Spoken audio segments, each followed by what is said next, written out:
Claire and Ben met 19 years and 11 months ago in September 1998.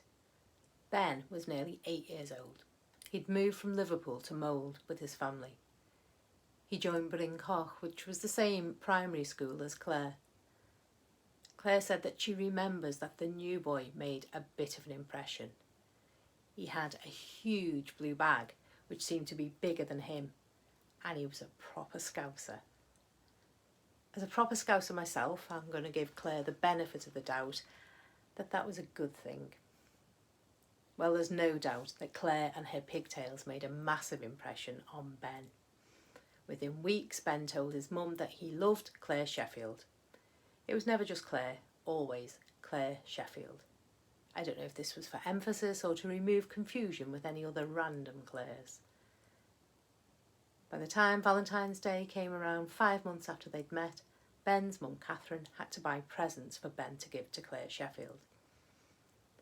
Claire's mum, Kay, was Ben's reading partner at primary school, and he also told her that he loved Claire Sheffield. It was all going so well until Ben dumped Claire in year 4. It was a bit of a misunderstanding, as these things often are, but at least it saved Ben's mum a bit of money on presents.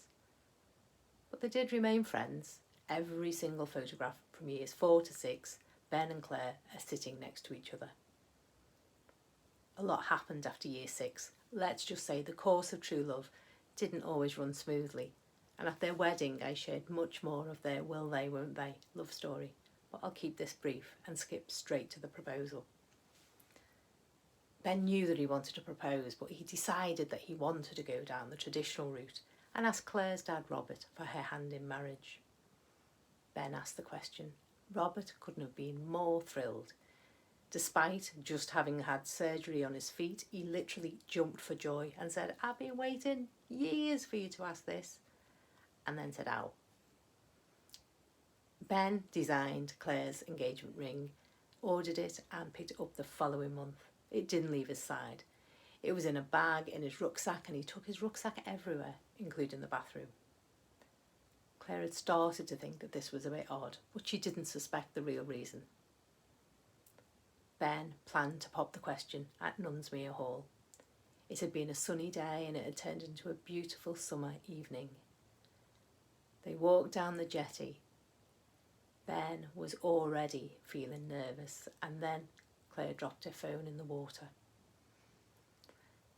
It didn't help Ben's nerves, but they fished it out. It was fine. Ben refocused. As you know, well, if you didn't, you do now. Ben is quite romantic and he loves to say lovely things to Claire. So that's what he did. Said lots of lovely things. And then he presented her with the engagement ring and asked her to marry him. They waited a long time to be together. Let's face it, everyone has waited a long time for them to be together. So let's not waste another second and get straight to their I-dos.